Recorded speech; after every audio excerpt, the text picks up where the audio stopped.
Yo, Counterattack Podcast with myself, Daps. Guys, keep liking, subscribing, sharing, all of that good stuff. Back again. I said I was going to record 2-3 times this week. Didn't happen, but... Nah, I'm joking. But yeah, guys, where do I start? This is going to be a quick one just to give you lot something for today. Obviously, I'm watching this straight after... I'm recording this straight after the Bayern Munich and Real Madrid match, or Real Madrid Bayern Munich because they were at home. And what a game. Oh, what a finish, I should say. The game itself was a bit, it was a bit cagey, bit edgy. And I just felt like neither team really wanted to go for it. Yes, there were chances in the game, but, at no point did it ever really become stretched end to end because obviously the stakes are so high and Real Madrid just do that thing. To be honest, I actually felt like in the first half that Real Madrid did edge it and they had the chances. Obviously, Vinny hit the post a couple times, and Rodrigo had that save, made Neuer save that shot. Kane had that shot that, the keeper saved, and even though it was going wide, but there wasn't really too many chances happening. So my thing obviously is when the game is like that, Real Madrid just always find a way to win the game. And I was just like, yeah, Real Madrid are going to win this. They're going to win this. I'm not even sweating. But then the second half started and Bayern were just doing that thing where, like against Arsenal, where they're just doing enough to stay in the game and they've got their way of playing. They've got, the experience as a team of being in that position. And I felt like, they might get something here. I even tweeted as well. I was just like, hey, something could happen here. This game could get a bit interesting. And then Davis goes and does that. Did I see that Davis goal? Mad goal. On his right foot. The defender did everything right. Whoever was defending, I think it was Carvajal, did everything right. Showed him onto his right foot. And then, Davis hits that into the back of the net, worldy. Let me tell you this now, yeah. The moment that went in, I can actually read out my tweet. The moment that went in, I tweeted. Let me get it for you. The moment that went in, I said, "Whoa, Real Madrid have it all to do. I think they'll still go through though. But what a finish that was with his weaker foot." I said they will still go through because we've seen so many times with this Real Madrid team, we've seen against Man City, they looked like they were down and out. They still managed to find a way. We've seen so many times in the past where, even against Liverpool a couple of seasons back, this team just knows how to do it. They know how to churn out results. And one thing as well, which I also tweeted, just want to say, one thing as well is that this Champions League campaign has shown that know-how matters. Bayern Munich, got through to that position in the semi-final with pure know-how. Against Arsenal were favourites. But when you've got a team that just have the heritage or they just have the know-how of navigating their way through the cup competitions, through the Champions League competitions, it just counts for something. And Real Madrid have that in abundance. So when Joselu got that first goal, I knew within me that they would go and get another because they not only do they have know-how, they've just got that never say die attitude that just comes with that team, that just comes with wearing that shirt. So many times we see them do that and they've done it again today. Joselu was playing for Stoke at one point. Do you know what I mean? A lot of fans they're not really having him, but he turned up today, got 2 goals, sends them to the final. Vinny had a good game today. He kept Kimmich on toast. And I just wanted to just highlight, I think that's what this video is mainly about, just highlighting know-how and having experience. And Thomas Tuchel would have, he was about 7, 8, maybe 10 minutes away from getting to the final with Bayern and would have had a strong chance of winning that against Dortmund. Probably would have gone as favourites. And he went from that to getting out. And, it's hard on him. Kane will finish the season trophyless. Yes, I do want to say though, Tuchel, if he wins that, it's like a masterclass and, he's done it again, got another team to the Champions League final. But you live and die by the decisions you make as a manager. And so I felt like him taking off Kane, even when he brought on Kim, the defender, it was a bit too premature. I felt like you keep Kane on. Unless Kane is like really injured and cannot play, you keep Kane on. Your number one goal getter, especially when there's a massive drop off in quality, from the subs. You're bringing on, Choupo-Moting. Do you know what I'm saying? Choupo-Moting, whatever his name is. And, Muller, he's not a Kane. Do you get what I'm saying? So I felt like those substitutions played into Real Madrid's hands and gave them something. Even little things like Kane won like 4 fouls. I know it's like a random stat, but to have someone that can hold the ball, win a foul, take pressure off of you, even doing that, even if he doesn't score a goal, he does that. He buys you some more time. He keeps possession, wins you free kicks. I felt like Thomas Tuchel, the changes were a bit too premature, a bit too negative, and it gave Real Madrid the hope and put them in the driving seat in regards of getting another goal. So I think that it has come back to bite him in the arse, to be honest.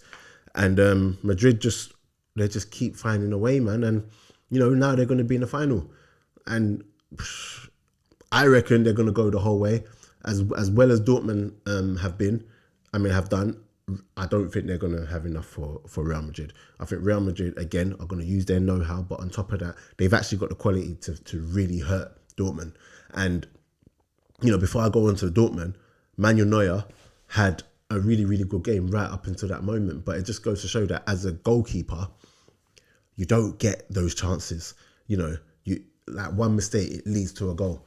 Do you get what I'm saying? And he's going to be kicking himself today because that's bread and butter for him, and spilt it, and that was it. But who else in that? Is there anyone in particular I want to talk about in that game? No, I don't think so. But yeah, they go and win that game, and into the final they go. And like I was saying, Dortmund, because I'm going to quickly talk about Dortmund and PSG. I've seen a lot of talk about Mbappe not being the best in the world, and Mbappe not showing up, and people questioning just how good he is and if he's worth the reputation that he has.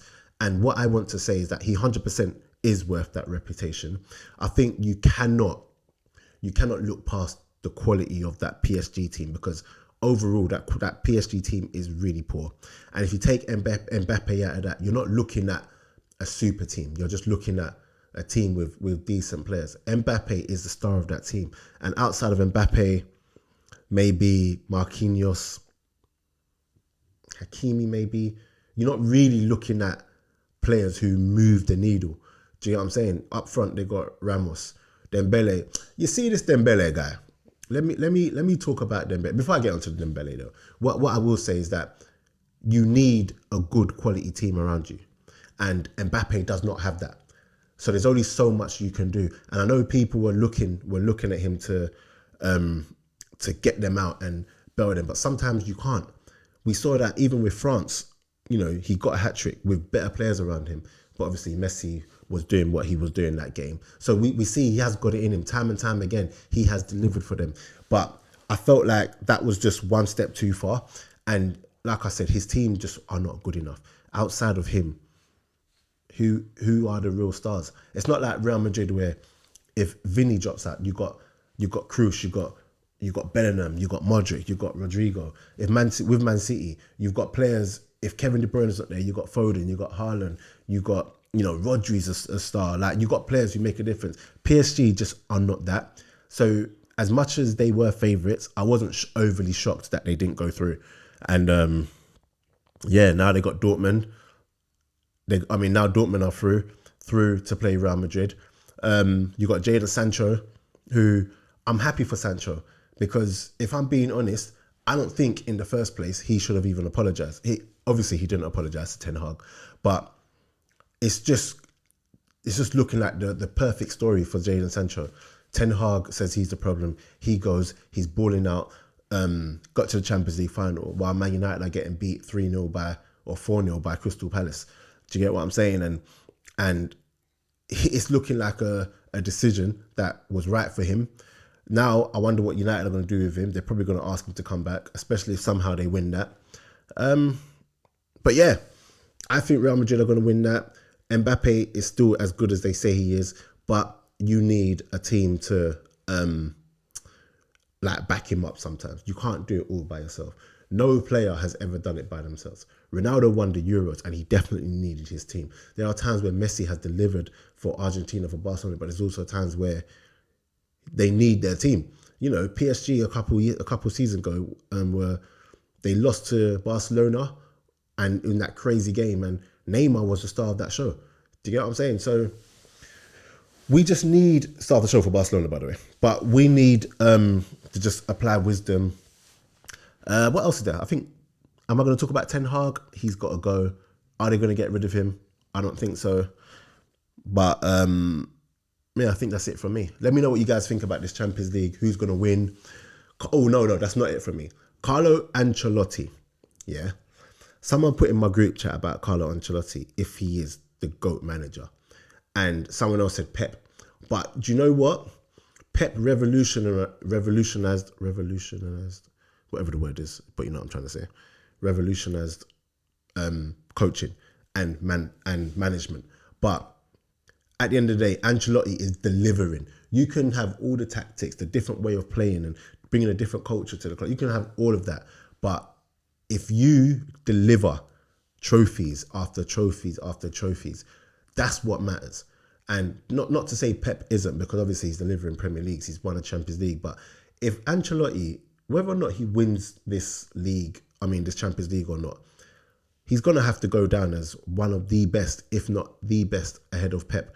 I believe. Do you get what I'm saying? Because how he's managing to do this with his team time and time again, you have to respect it. You have to. And it's definitely a conversation. It's 100% a conversation in regards to, you know, is he the GOAT manager? 100%. Definitely a conversation. I mean of this era, to be honest, because Sir Alex is Sir Alex. Wenger is Wenger. No Wenger slander. Thank you. But yeah, let me know what you think about that in terms of management. And yeah, we'll see in the comments. But yeah, that's it from me. Oh, and guys, I keep telling you I'm going to bring different kind of content to the channel. I've still not put up content from the New Mexico show. I've still not put up content from like whatever travels. I was in Frankfurt over the weekend. I went to go and watch Eintracht Frankfurt against Leverkusen. I've not put content up from that. I'm in Nice this weekend to go and watch Nice play against Le Havre. So I'm hoping to get content out for you guys of that match, along with one player. If I get this player on the podcast, yeah, guys. I'm also recording the podcast tomorrow with MLS player. So content's coming back thick and fast. I was just about to say thick and thin, but it's a bit late. That's not the same. Thick and fast, brother. Listen, it's a wrap. So guys, get in the comments. Let me know what you think, and we're out.